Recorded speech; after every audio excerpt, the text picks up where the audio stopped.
And thank you very much for the kind invitation and for the opportunity to speak to you today. And apologies because my camera isn't working, but I hope it will be all right. So as Penelope mentioned, I will be telling you about how we use solid-state NMR to look at the atomic level microstructure of metal halide perovskites.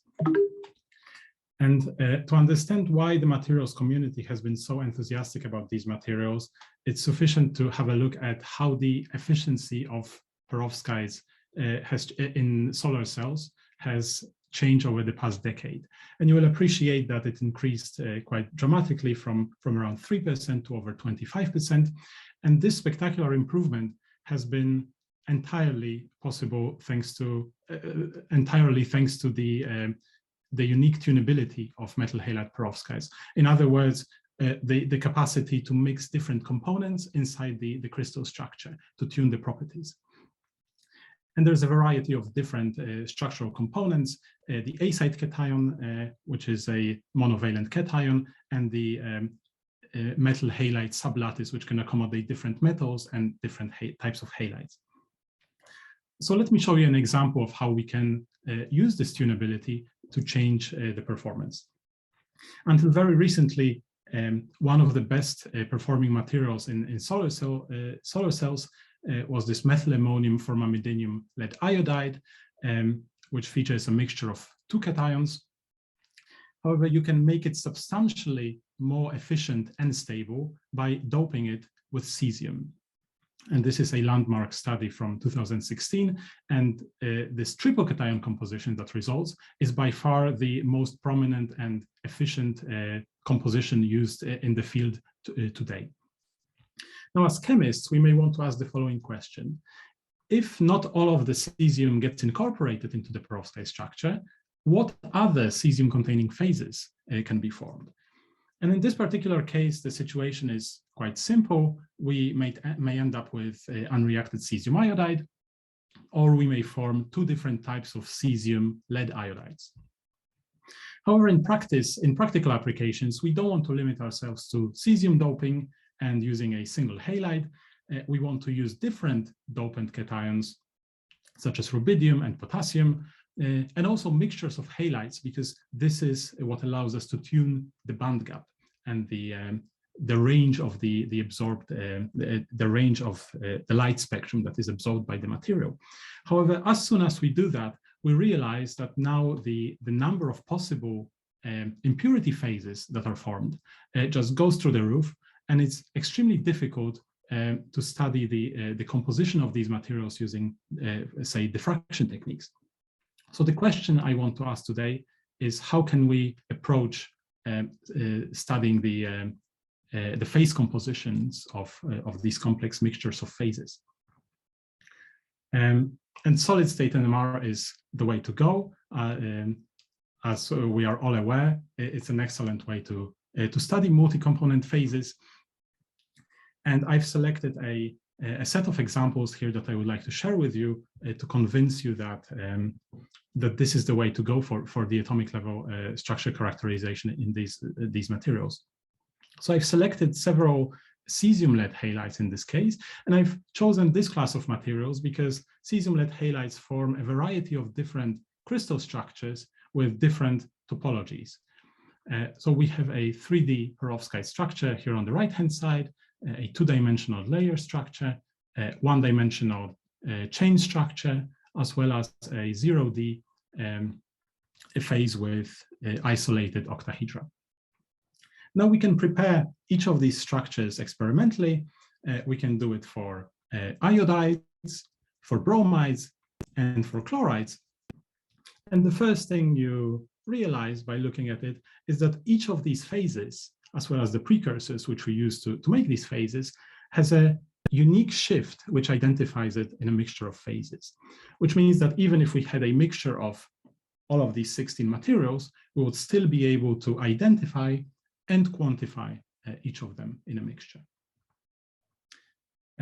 So then the question becomes, how can we use this information, this knowledge to study real world materials? And one of the things we can do is one of the challenges that we face studying these materials is that they change quite rapidly when we expose them to ambient air. So what you may want to do is to look at a composition which contains cesium and see what happens to cesium speciation when you expose it to ambient air. And here's an example of this. Starting with a cesium formamidinium lead iodide, which is a 3D perovskite structure. The signal on the right-hand side is the cesium inside the perovskite. As we expose it to ambient air and humidity starts reacting with the material, there is phase segregation taking place, and we start forming a non-perovskite, one-dimensional chain structure, the delta cesium lead iodide. And if you expose it to ambient air for long enough and you are a bit lucky, you might also detect the zero-dimensional phase, the 416 phase, which is the smaller signal on the left-hand side. So this is a relatively simple composition in the field of perovskite photovoltaics, at least. We typically use much more complex compositions. For example, mixtures of cesium, methylammonium, formamidinium, and iodides and bromides. That's the triple cation composition. And also in this case, we can see what happens to it when we expose it to ambient air. And in this particular case, the resulting degradation product is also a delta phase. It's one-dimensional phase. However, now it features a mixture of iodides and bromides, and this is why the corresponding cesium resonance is broadened, because there is static disorder, there's a distribution of local cesium environments. In other words, there might be a cesium surrounded by 12 iodide ions, but there's also a cesium environment surrounded by 11 iodides and 1 bromide, and so on. So if there are any questions, I'm happy to answer them now. I don't see any questions in the Q&A. Yeah, so far there aren't any questions, but yes, please feel free to ask them as the talk goes on. If there isn't any, we can go on. Sure. So if there is one thing that I would like to remember after this talk, it's this. Always measure the proton spectrum of your material.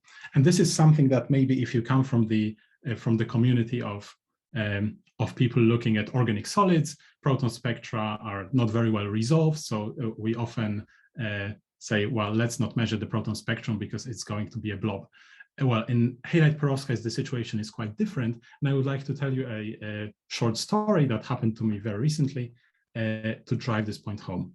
So some time ago, I became interested in sodium speciation in metal halide perovskites, and I decided to prepare methylammonium lead iodide doped with sodium iodide. And so this is the spectrum I expected to see.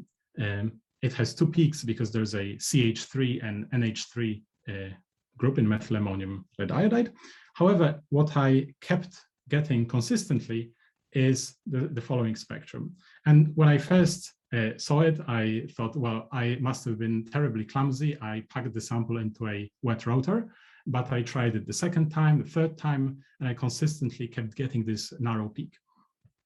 And in fact, this narrow peak might be the reason behind why currently in the community there are so many articles discussing sodium speciation in metal halide perovskites, which all tend to disagree with one another, and they all come up with different types of interpretations for sodium speciation. But if you are an NMR spectroscopist, you immediately realize that this narrow peak corresponds to a liquid-like component, and it's likely because the sample has absorbed moisture. And in fact, sodium iodide is well known to be extremely hygroscopic.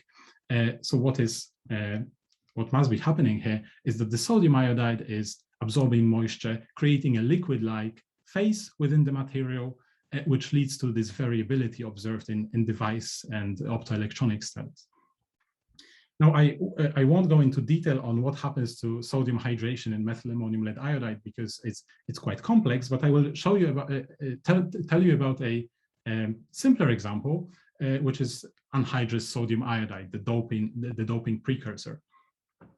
So the proton spectrum of anhydrous sodium iodide is shown in black here at the bottom. There's virtually no protons apart from some impurities. As soon as you expose the material to ambient air, within seconds, you obtain a intense proton spectrum, which corresponds to a network of dipolar coupled spins in the hydrated phase. And then if you hydrate it for a little bit longer, the material deliquesces and you end up with a liquid phase. That's why you obtain a liquid spectrum here at the top. You can get corroborating data for this, of course, from sodium NMR, which you would typically start with. The starting phase is anhydrous sodium iodide, in which sodium is in a cubic local symmetry, so virtually a quadrupolar coupling constant of 0 or close to 0.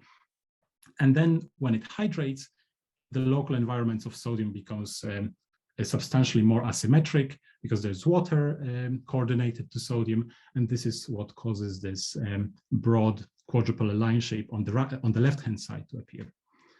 And as time goes on, you again create a liquid-like phase in which sodium is tumbling isotropically. But there is more to proton NMR in lead halide perovskites, and in fact, we can get much more information than just on the presence of water. One of the most prominent strategies to improve the performance and stability of halide perovskite solar cells is to deposit an extremely dilute passivation layer, which consists of organic ammonium salts, typically different organic species, which are spin coated on top of the perovskite film from a very dilute solution. And of course, then the question becomes, what is the passivation agent? Is it interacting with the perovskite, or is it just sitting there? And if you think about it, the passivation layer is very dilute. We are looking at thin films, so proton NMR is really only the way to go. And if you come from the pharmaceutical or organic solid NMR community, again, you think about NMR as proton NMR as something not very well resolved, not very useful at moderate spin rates, because of the dense network of dipolar coupled protons that we typically deal with in organic solids. However, the situation in halide perovskites is quite different because the organic species are well separated and they are dilute within the lattice, within the perovskite lattice. So in fact, the average distance between protons in these phases is much larger than in typical organic solids. And this leads to extremely well-resolved proton spectra, even at as little as 10 kilohertz. So here's an example of the type of information we can get from the solid proton spectra at 10 kilohertz. We have methylammonium lead iodide and alpha formamidinium lead iodide, which are the perovskites, which we are interested in studying. And the other phases are ethylammonium, guanidinium, imidazolium. These are the small organic molecules which we deposit on top of the thin films to improve their performance. And as you can see, there is always at least one signal which doesn't overlap with the perovskite signal, which means that we can always quantify the amount of the passivation species, as well as look at how its structure changes when it interacts with the perovskite in the thin film. And if you want to, for example, look at A-side cation mixing of formamidinium methylammonium mixing, you can also do that for as little as a few percent. So that's the green spectrum here at the bottom. You can very easily quantify as little as 3% of methylammonium in the thin film. And this is a proton spectrum corresponding to a single thin film. So a few words on how we actually go about measuring thin films in solid state NMR. We typically have to scrape the material off the glass slide using a razor blade. And then for convenience, for mechanical stability, we sandwich it between two layers of an inert material. Hexagonal boron nitride tends to work well in my experience, but any other inert solid would be good. I would discourage KBr because KBr can exchange the halide with the perovskite and lead to structural changes. But Teflon could be good, any polymer would be good. And as a rule of thumb, we typically obtain around 1 milligram of material from 10 to 20 slides like the ones showed on the left-hand side, which is not a lot, but for something like Proton NMR is plenty.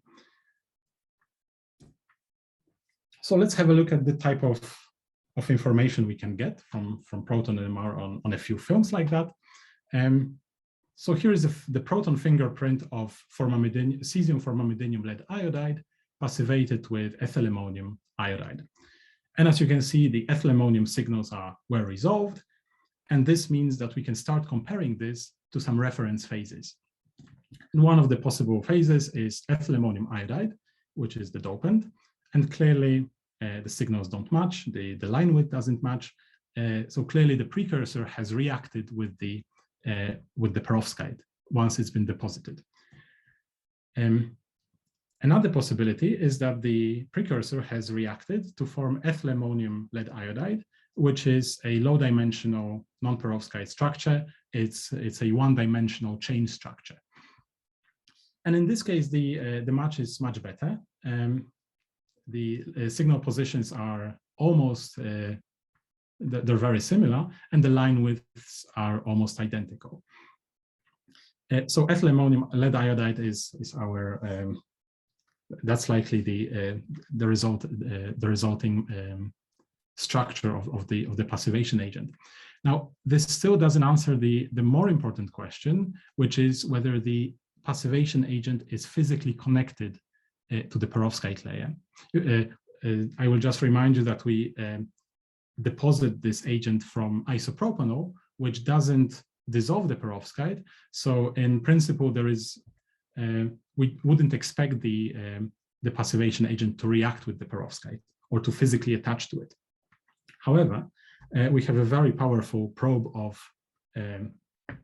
structural proximity in NMR, and it is to use dipole-dipole interactions. So if we can detect the dipole-dipole interaction between the passivation agent and the A-side cation of the perovskite, in this case formamidinium, we are in business, because it means that it has physically attached to the perovskite layer. And the way to go is, of course, to use two-dimensional spectroscopy. In this case, we used a proton-proton spin diffusion. And whenever there is a cross-peak linking two proton environments in the two-dimensional spin diffusion spectrum, it's atomic level proof of these two local environments being in atomic level contact. So of course we can argue about the exact spatial limit of how far the spin diffusion goes, but for this range of mixing times which are used here, we think 10 angstrom is a reasonable estimation. And thereby, this two-dimensional spectrum establishes that the passivation agent physically attaches to the perovskite. And this allows us to come up with a simple structural model of this interface, which is a 3D, 1D heterostructure, whereby the passivation agent has first reacted with the perovskite and then physically attached to the perovskite and reacted to form a hollow plumbate phase on the surface. And this is the direct reason why we observe the stability and performance improvements that we see in devices. So I will make another pause if there are any questions. Actually, we have a question from Asif in the chat. So he's asking, is an isotropy on a thin film significantly different compared with a powder? An isotropy as in CSA, Asif? or what kind of anisotropy do you mean? I imagine he means say yes. Oh, CSA. So the simple answer is no, because the grain size we deal with in thin films, they are on the order of hundreds of nanometers, which is comparable to powders, whereas chemical shift anisotropy acts on length scales which are on the order of angstroms. So it's really the local environment. So the answer is no, we don't see the differences. To build on that, I would add that in nanocrystals, which is another form of metal halide perovskites, the anisotropy is considerably different, and it's affected by the local environment of the nanocrystal and the ligands binding to the surface. Thank you. So if there aren't any more questions for the moment, maybe we can keep going. Sure. So there is a second very broad class of dopants that we are interested in this field, and they are lanthanides and transition metal ions, which as NMR spectroscopists we would identify under the umbrella term of paramagnetic dopants. And in the field of metal halide perovskites, materials chemistry, we are often interested in identifying whether those dopants incorporate into the structure. Now, in solid-state NMR, we have a very powerful probe for studying the incorporation of paramagnetic species, and it's based on the idea that whenever a paramagnetic dopant is incorporated into a solid, the unpaired electrons of the dopant interact with the local with nuclear spins in the local environment and cause substantial shortening of their corresponding nuclear T1 relaxation times. So in other words, it enhances nuclear relaxation. And this effect is known as paramagnetic relaxation enhancement. And the equation that describes this effect is quite lengthy, but the key thing to observe here is that the relaxation, the enhancement of nuclear relaxation scales as with the distance. So it's inversely proportional to the sixth power of the distance between the unpaired electron and the nuclear spin, which means that whenever we introduce a paramagnetic dopant into a material, we expect for it to create a distribution of T1 times in the original material. And this is because the resulting T1 will depend on the distance between a nuclear spin and the paramagnetic dopant. So for the dopants which are nearby, they will relax much faster, whereas dopants which are farther away and are still affected by the paramagnetic dopant, they will relax a little bit faster, but not too fast. And then when the dopant is very far away, it doesn't affect the nuclear spins anymore. So this is the relation I plot here on the right-hand side for the case of manganese inside one of these materials. Now, there is a practical point that I would like to discuss here, because it was something that I struggled myself initially when I first started wrapping my head around this problem. So the idea is that we should be able to access PREs by measuring the T1 relaxation in these materials. Now,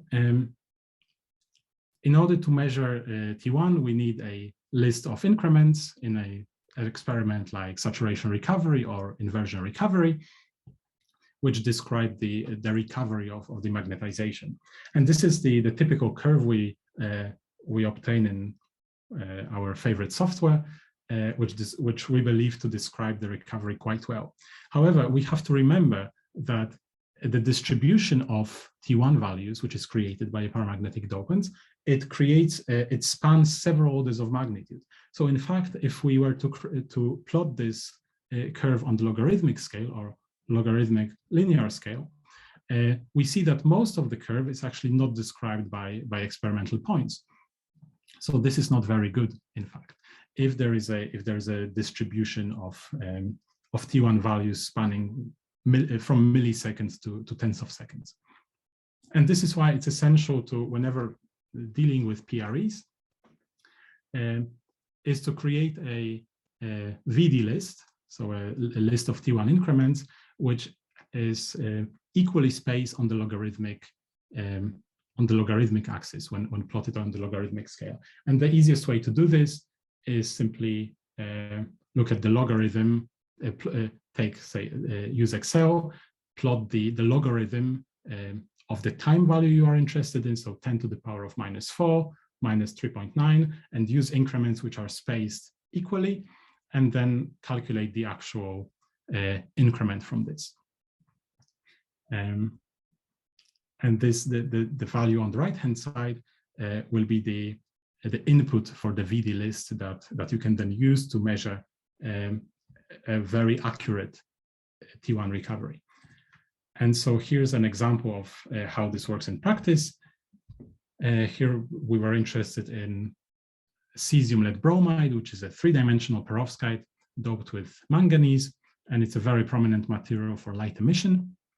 Manganese leads to a dramatic improvement in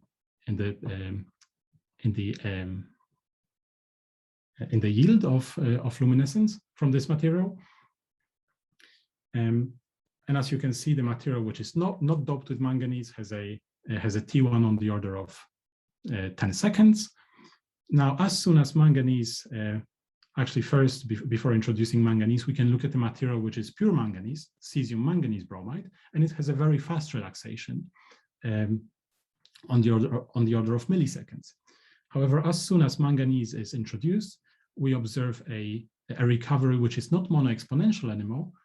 It's a stretched exponential, which indicates that there is a distribution of T1 values. And the more manganese we incorporate, the more the average T1 shifts to the left, which means the shorter it becomes, and it is still stretched because there is still a distribution of T1s even for 8% manganese. And as you can see, it was essential to measure those equally spaced increments throughout the time axis here, from milliseconds to tenths of seconds. Okay, so another point that might be interesting to note here is that PREs are very sensitive to incorporation of paramagnetic species, but it may also be valuable to look at simply one-dimensional spectra and see whether there are any hyperfine shifts, for example. However, in this case, I'm plotting the one-dimensional cesium spectra. As you can see, there is nothing significant here, or significant enough for us to be able to claim that the manganese incorporates or not. So the conclusion here is, even though the one-dimensional spectrum doesn't change, it might be that the dopant incorporates, and the PRE will be a much more sensitive probe of this. And a second example I would like to show you here is related to another paramagnetic dopant, cobalt. It's also a very prominent one. It's been shown to improve the performance of methyl ammonium lead iodide in devices, in solar cells, and it's been suggested to incorporate into the structure. However, if you use the same protocol to look at cobalt incorporation in this material, you realize that there is absolutely no change between the pristine material with no cobalt and the material doped with cobalt. The recovery doesn't become stretched. It stays at mono-exponential 16 seconds. So why is that? Well, clearly, cobalt is expected to cause a substantial PRE, and we don't observe it. So clearly, it is not incorporating. And if you look at the very early phase of recovery, you see that there is a kink here, which corresponds to the presence of a second phase, which is quickly relaxing on the millisecond timescale. And it's actually a cobalt-rich non-perovskite phase, which only contains cobalt. In other words, this cobalt material, which is nominally doped with cobalt, is a mixture of two separate phases, one of which is the fully diamagnetic methyl ammonium lead iodide, and the second one, which is the paramagnetic methyl ammonium cobalt iodide. we can do the fitting and extract the times, and it all makes sense, and goes to show that cobalt doesn't incorporate. And also in this case, it is very instructive to compare the PRE data against the one-dimensional spectra. And I'm showing you the proton and carbon spectra. And in this case, the spectra actually change quite a lot. And if you were to only look at the one-dimensional spectra, you might actually determine that it probably incorporates because the spectrum has changed.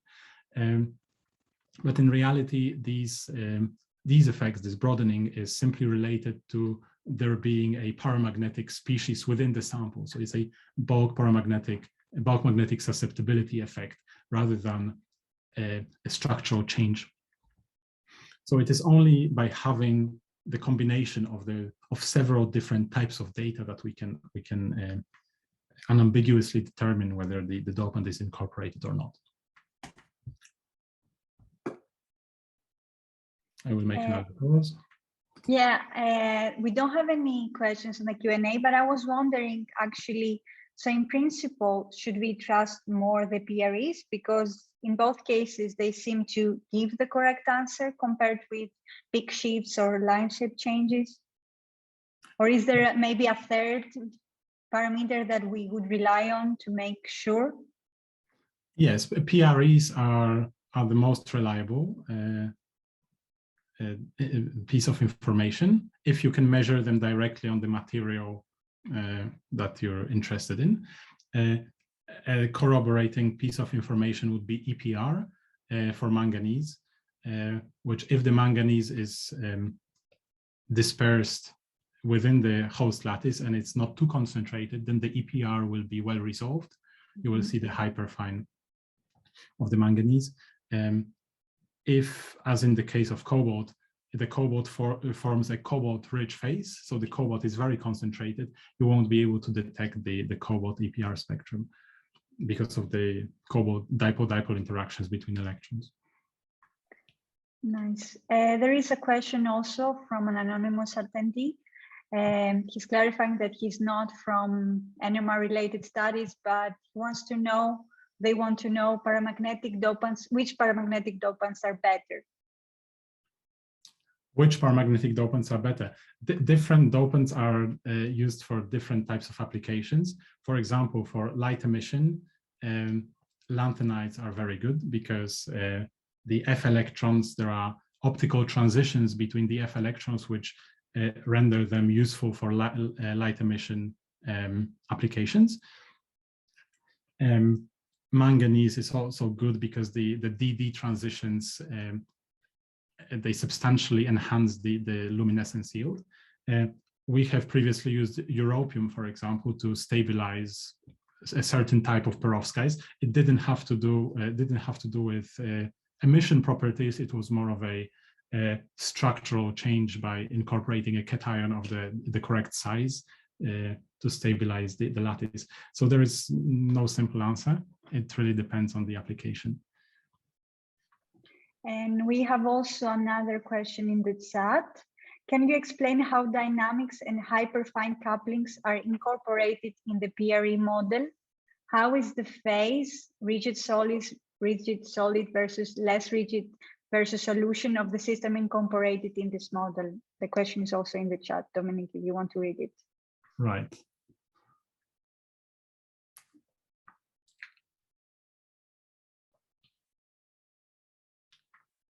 Right, so the answer here is it's incorporated by the model incorporates it through the correlation time of the electron, which is related to the degrees of freedom available to the electron, and it's going to be different in solids and liquids. And when we perform numerical simulations of the PRE, of the recovery curves, we incorporate dynamics, or we use a correlation time for the electron, which is relevant for the motional regime that we are in, which is the solid regime. And those values come from the literature. There has been a lot of many studies decades of studies on correlation times of electrons in transition metal ions. So we use the literature values for that. Okay, it doesn't seem to be, there doesn't seem to be another question, so maybe we can move on. Sure. So I've been telling you about Proton NMR and how my message is to always measure proton spectra. The second message I would like to convey here is that we should always be measuring the T1. And it's a no-brainer in a way. But if you look at the plot here, you'll quickly realize that the T1 values in just this one class of materials can span several orders of magnitude, so over 6 orders of magnitude. And I will not discuss this plot in detail, but I will focus on an example, which is that of proton and carbon NMR. So proton T1 is important if we want to measure CP. If the proton T1 is 15, then effectively the recycle delay we have to use is around 20 seconds. If you don't have a lot of material, that's a substantial hit on sensitivity. If you set the proton the recycle delay to something that you typically use for other solids on the order of maybe 1 or 2 seconds, then you will also lose sensitivity. So it is essential in that respect to always measure proton T1s. Now, the carbon T1 is also quite long in this case, 12 seconds. But in that way, it's comparable to carbon T1s in other organic solids. But this means that we cannot repeat these experiments very quickly. On top of that, there is another complication, which is that CP is not very efficient in this class of materials because of the fast reorientation of the A-side cation. But I will come back to this in a second. Now, if we compare this to the proton T1 at 100 Kelvin, we see that it's shorter by a factor of 3, which means that in principle, by going to 100 Kelvin, you can run the CP experiment 3 times faster. But on top of that, as we said, CP is not very efficient at room temperature. So by using 100 Kelvin data acquisition, not only can you substantially increase the rate at which you acquire the scans, but you also improve the performance of CP, the CP efficiency. And here's a comparison of how it works. The top plot shows carbon spectrum. It's a CP carbon spectrum of methyl ammonium lead iodide, and it took 14 hours to record. Whereas the bottom spectrum is 100 Kelvin, similar material, methyl ammonium lead iodide, and it only took 3 minutes to record this excellent signal to noise ratio. So really 100 Kelvin is the way to go for these materials. Another example would be that of cesium. And cesium, as I mentioned in the very beginning of my talk, is a very prominent nucleus for this class of materials. You can answer, I would say, 90% of the problems you ever encounter in this field by just running cesium NMR, but it can also span 2 or 3 orders of magnitude. So for example, for the delta phase is 170 seconds, whereas cesium inside the perovskite is 26, and when you cool it down, it's only 3 seconds. And why is it important? Well, because the cesium often forms several different types of phases. And if you want to have a quantitative spectrum to quantify them, you have to use 5 times the T1 of the slowest relaxing phase. And a good example of this is shown here. This is a mixture of cesium silver iodide and cesium bismuth iodide. You may wonder why we want to mix these 2 materials in the first place. Well, people have suggested that they might react to form a so-called double perovskite, a cesium silver bismuth iodide, but they don't.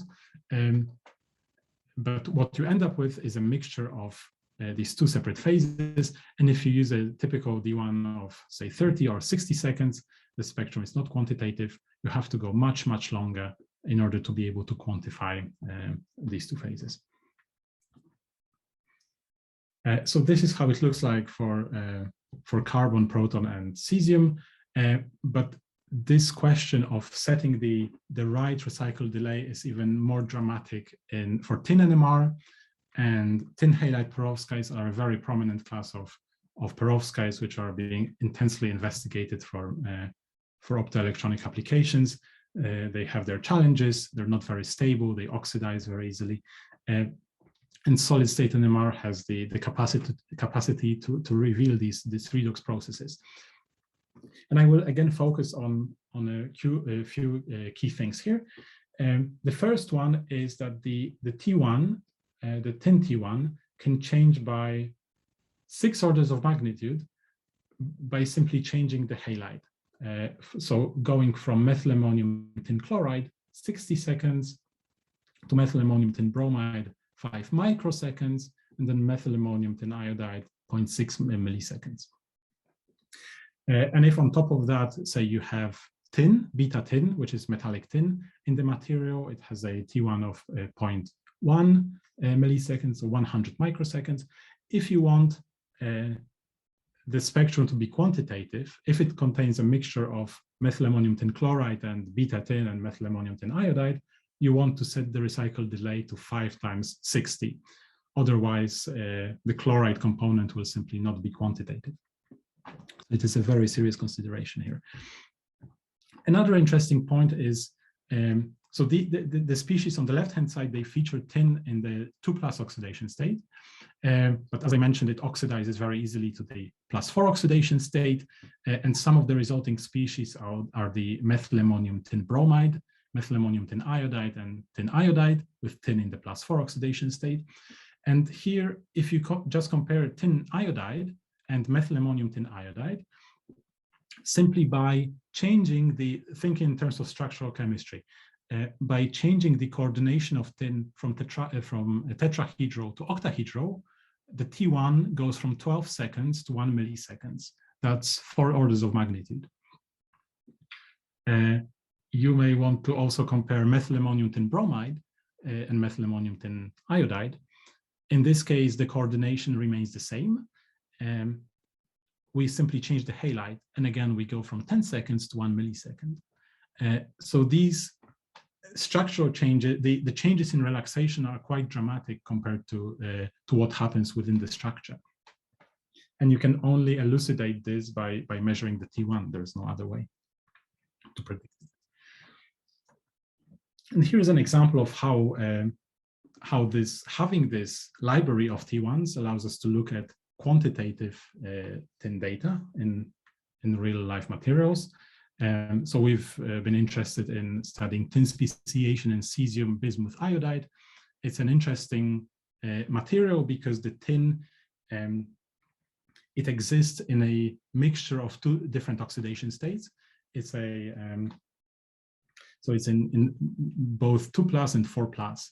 So it's a mixed valence material.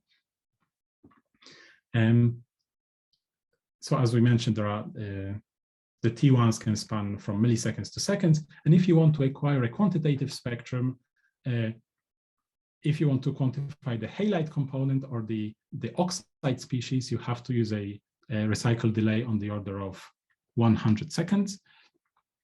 Whereas if you want to measure the oxidized species, you would only use a recycle delay on the order of milliseconds because it relaxes much faster. So you save a lot of time this way. And you have to do it in a chunk-wise manner because the species are separated on the chemical shift scale, and also they have very different relaxation times.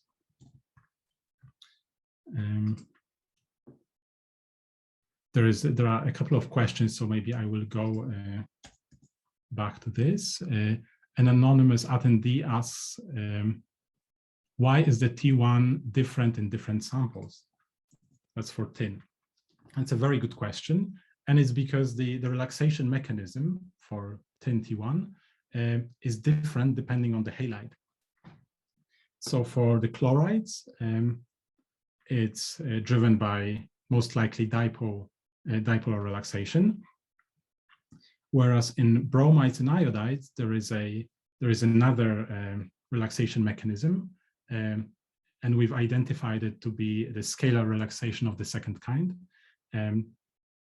which has to do with the interaction between tin and the quadrupolar nucleus. The quadrupolar nucleus relaxes very fast, and it causes relaxation of tin. So I won't go into the details. It's described in the tin paper that you will find in the references. I will show at the end of the talk. But yes, it's related to the relaxation mechanism. And of course, in metallic tin, there is yet another relaxation mechanism, which has to do with the itinerant electrons interaction with the electrons of the metal. Aditya asks about the mechanism that drives cesium relaxation in these systems. And while I am not 100% sure at this moment, my best guess is that it is dipole-dipole relaxation.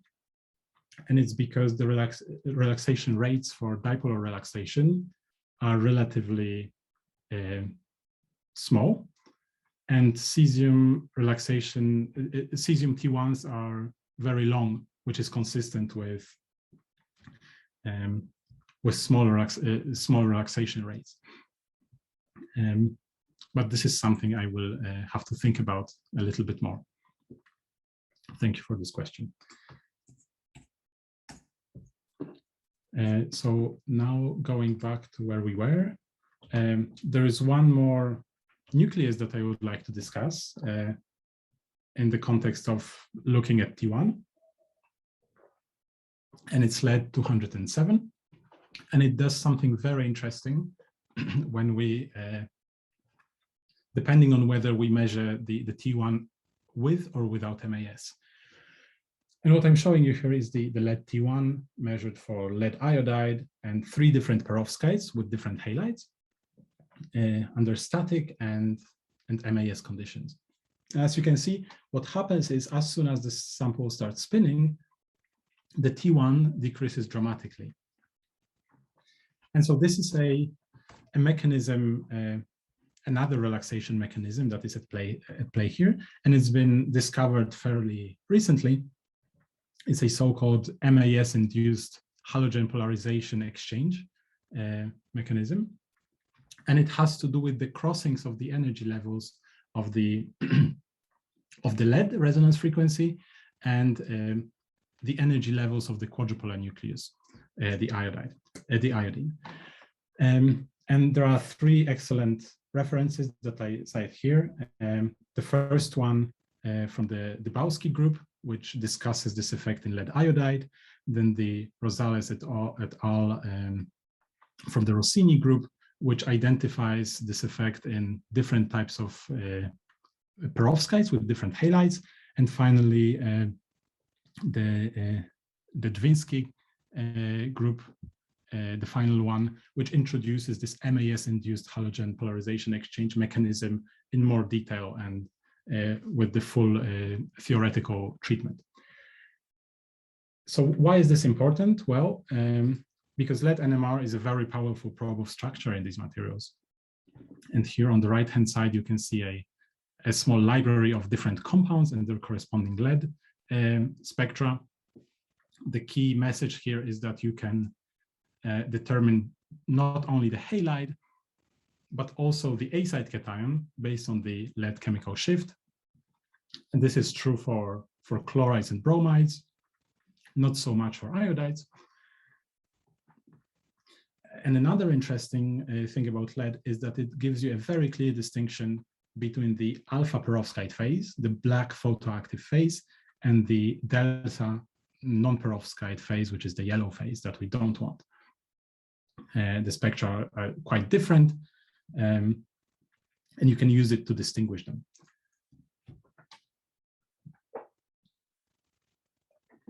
So another pause. Actually, there is a question in the chat again. Marco is asking, do you use any special care in spinning rotors containing perovskite samples considering their high density, for example, using thick rotors or reduced spinning rates respect to the maximum allowed by the experimental setup? That's a very good question, and the answer is we reduce the maximum spin rate. If you look at the plots provided by probe manufacturers, for a 4mm probe, you shouldn't really be exceeding maybe 8 kilohertz. We push it a little bit by going to 12 kilohertz, and it's still okay. But the rotors cannot be fully packed, so we pack them maybe to 80%. So it's you have to find the right combination of both. We want to spin fast enough, but we don't want to crush the rotor, of course, by loading it fully. Thank you, Dominik. I don't see any other questions for the moment. Okay, so we will wrap up by discussing one more subject here. So let's consider the following problem. Say that we have a dopant that we are interested in. It's diamagnetic, but it has a low natural abundance or high quadrupole moment, so it's not conducive to doing solid state NMR, or it's very difficult to study by NMR. Can we still use some magnetic resonance probes to study its incorporation into the material? And the answer is yes. There is a very convenient probe in most hybrid perovskites, which is nitrogen 14. And nitrogen 14 is a spin-1 nucleus. And typically, in rigid solids, it leads to very broad spectra, such as the one shown at the bottom here, the red one. It shows the nitrogen 14 spectrum of methylammonium in a solid in which there is no dynamics. The methylammonium moiety is rigid, and it spans almost a megahertz or over a megahertz. Now, what happens in perovskites is that the methylammonium is reorienting very quickly on the picosecond timescale, and this leads to dynamic averaging of the EFG tensor, which leads to a much narrower spectrum. And this is the case for methylammonium lead iodide, for example. Now, the great thing about dynamic averaging of the EFG tensor is that the resulting line shape of the average spectrum depends very strongly on the local symmetry of the cage in which the cation is spinning. And so here you can see how the line shape changes when we incorporate small amounts of dopants. So, for example, for methylammonium lead iodide doped with 5% guanidinium, there is a substantial change in the spinning sideband envelope. For formamidinium lead iodide, which is doped with 10% cesium, the change is even more pronounced. And if you mix methylammonium and formamidinium, then both of these cations have nitrogen 14, both are spinning, which means that you can detect the sideband manifolds from both of them, and they are considerably different compared to the neat perovskites. So this is a very powerful probe, and if you compare it to perovskites which have been doped with dopants which don't incorporate, such as potassium or cobalt that we have already discussed, you can see there is essentially no change in the envelope shape. So this is very good, but it also begs the question, what is the sensitivity limit of this approach? How little of a dopant could we detect using nitrogen 14?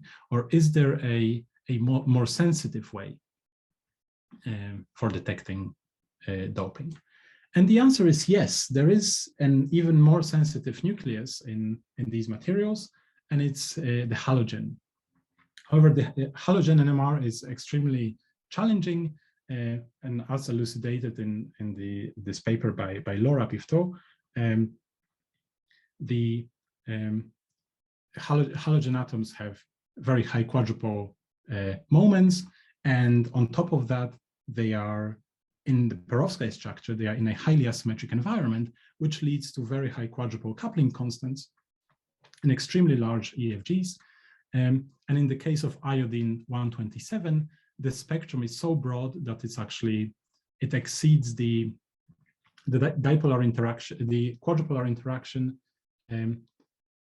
is much larger than the Zeeman interaction, which means that the high field approach, the perturbation theory we use to treat quadrupolar interactions in NMR breaks down, and we have to use a different approach. But it also makes the detection of this spectrum virtually impossible. However, the good thing, there is also an advantage to this large EFG. It means that the energy levels, the nuclear energy levels corresponding to different spin values, spin levels, they are degenerate even without an external magnetic field, which means that we can do magnetic resonance without a magnet. And this is the principle of nuclear quadrupole resonance, or NQR. And on top here, you can see the NQR spectrum of the same material, cesium lead iodide. And looking at the energy level diagram, there are two transitions, the low energy transition V1 and the high energy transition V2. And on top of that, the perovskite structure of this material contains two unique types of iodine atoms, which leads to there being two separate local environments. So this is why we have 4 lines in total. And Laura has shown that it's indeed possible to record experimental data on this material. And the position of these peaks is highly sensitive to the local symmetry. Now, there's also a downside to this high sensitivity, or perhaps not a downside, but a caveat. The position of these peaks becomes very sensitive to temperature, which means that you have to be careful about the room temperature, the temperature of the room in which you run the measurement. And also, if you say pulse too fast, you might change the sample temperature because there's sample heating, and you will shift the peak position a little bit. But then the advantage is that these peaks, the NQR resonances, are extremely sensitive to the local symmetry, to the local environment of the iodides. And Marcel Eberly from the same group has shown that by incorporating as little as 1% of bromine bromide into this formamidinium lead iodide perovskite structure, you observe a substantial, immense broadening of the NQR resonance in order of magnitude, and several orders of magnitude if you incorporate as little as 4% bromide.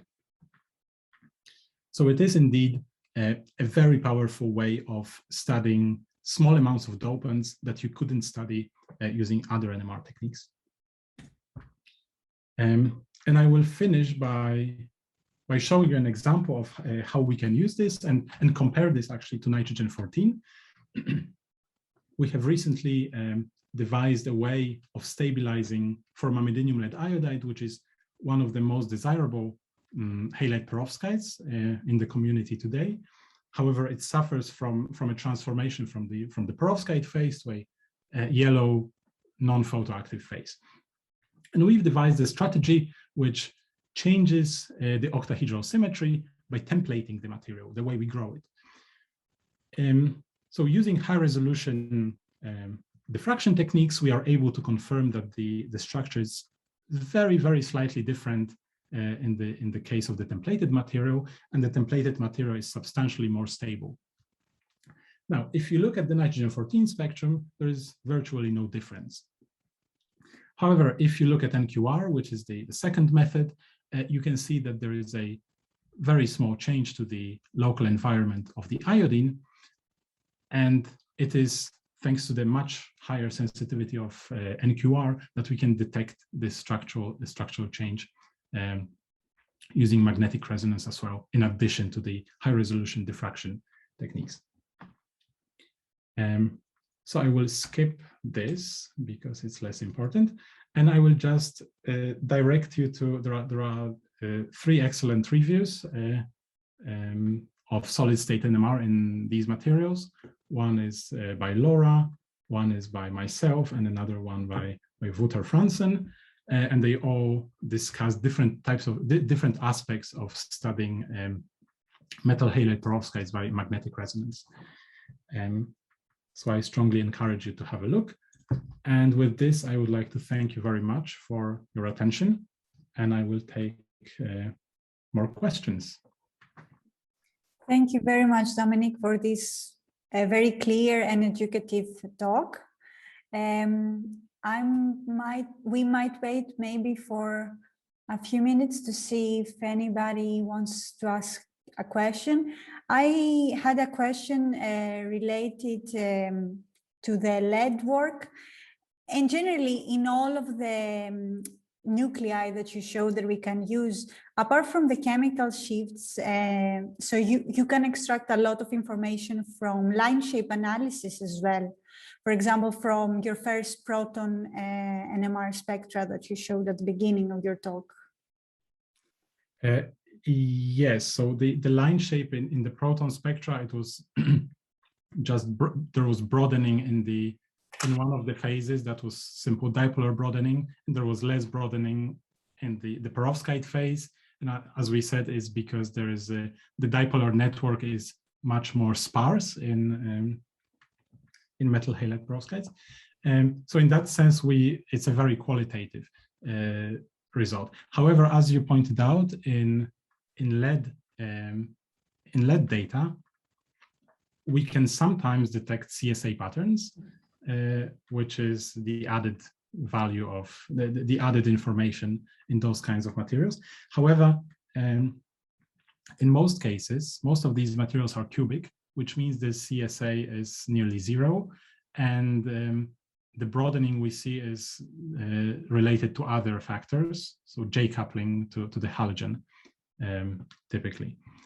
Which means that there is not so much CSA information. However, in one of these materials, the CSA pattern is really well resolved, and in that case, it's really, really useful because actually the structure of this material is very difficult to refine at very low temperatures because there's some supercell formation, and diffraction isn't unambiguous, whereas NMR gives us a very clear CSA signature of the lead environment.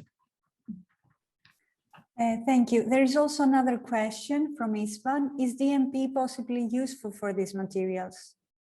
That's a very good question, and the Rossini group has investigated in detail, and they have shown that DNP, while it would be very useful, it's currently not possible, and it's because the proton T1 in these materials, as I have shown in one of the plots, is less than 1 second, which means that spin diffusion is not efficient. So we cannot propagate the polarization into the bulk.